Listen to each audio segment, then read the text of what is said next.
दिवस 1, दिवस 2 और दिवस 3 और 4 उसमें हमें अनुदेशात्मक कार्य करना होता है। तो जो पहला कालांश जो लगेगा, पहला कालांश हमारा जो है पाठ्य पुस्तक एवं मौखिक भाषा विकास का, उसमें आप बिग बुक से पढ़ाएं, सहज से पढ़ाएं या कोई भी कविता सुनाए बच्चों को या कहानी सुनाए, मौखिक विकास होना है। पहला कालांश 4 दिन का। दूसरा कालांश आपका आएगा, दूसरे कालांश में डिकोडिंग ब्लेंडिंग का काम होना है। तो दूसरे कालांश में हमारे डिकोडिंग कौशलों पर कार्य पुस्तिका पर कार्य, क्योंकि जो कार्य पुस्तिकाएं दी गई हैं, कार्य पुस्तिका में हर उसमें आप देखेंगे तो दिवस 2 अगर खोलेंगे, 1 खोलेंगे, सब में डिकोडिंग का कार्य दिया हुआ है। उसके बाद जो हमारा तीसरा कालांश लगेगा 4 दिन, उसमें लगेगा हमारा बिग बुक पठन अभ्यास एवं रेमेडियल शिक्षा पर कार्य। अब हम बच्चे से पढ़वाएंगे। अभी तक हमने सुनने का काम किया, अब बच्चे से पढ़ाने का काम करेंगे। अब बच्चा पढ़ेगा, पढ़ने के बाद अगर आपको लगता है कि कहाँ उसमें कमी आ रही है तो साथ के साथ उसका रेमेडियल कार्य भी होता रहेगा। देख लीजिए, आपसे क्वेश्चन पुट आउट किए जाएंगे इसके बारे में, फिर ठीक है गलत है, इसमें क्या करेक्शन कर सकते हैं और क्या अच्छा और क्या कर सकते हैं, फिर ध्यान से सुनिएगा बात मेरी। उसके बाद हमारा आता है आपका दिवस 5, दिवस 5, 4 तो दिवस 5 आया आपका। दिवस 5 में हम क्या करते हैं बच्चे का, सर प्लीज सुन लीजिए,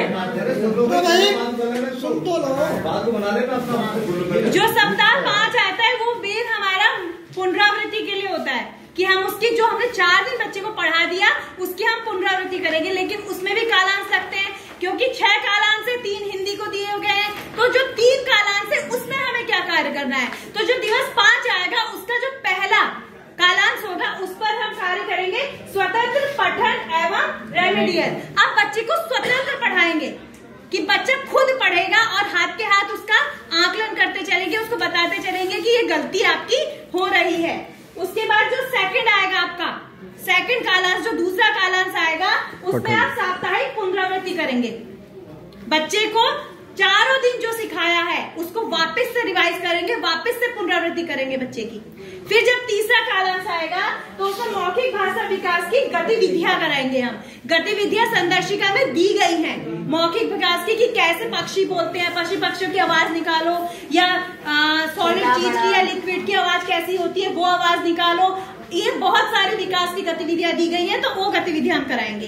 उसके बाद हमारा दिवस 6 आ जाता है। दिवस 6 में हमारा जो है इसमें हम रेमेडियल शिक्षण करते हैं और मैंने सीख लिया आकलन करते हैं। अब हमने बच्चे का आकलन किया, जो हमने 5 दिन उसको सिखाया, 6ठे दिन हिंदी में हम उसका आकलन करेंगे।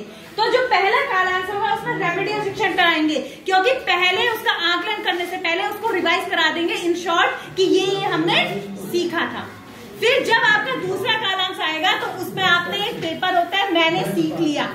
जब आप देखेंगे संदर्शिका तो मैंने सीख लिया जो बच्चे का आएगा कार्य पुस्तिका में जो गिवन है उसको आप बच्चे को करने के लिए दे देंगे और उस पर फिर उसका ये देखेंगे कि कितने बच्चे में ग्रुप 50% से ऊपर जाता है तो ग्रुप बी में जाता है और 50% से नीचे आता है तो ग्रुप ए में जाता है। तो उसके बाद जो हमारा तीसरा होगा उसमें मौखिक विकास की गतिविधियां कराएंगे फिर उसको कि किस तरह से उसका विकास हो सकता है। तो ये हमारा जो शिक्षक की समग्र समझते हमारा ये है कि बच्चा प्रभावपूर्ण पढ़ना सीख ले लेकिन अर्थ की समझ के साथ। धन्यवाद।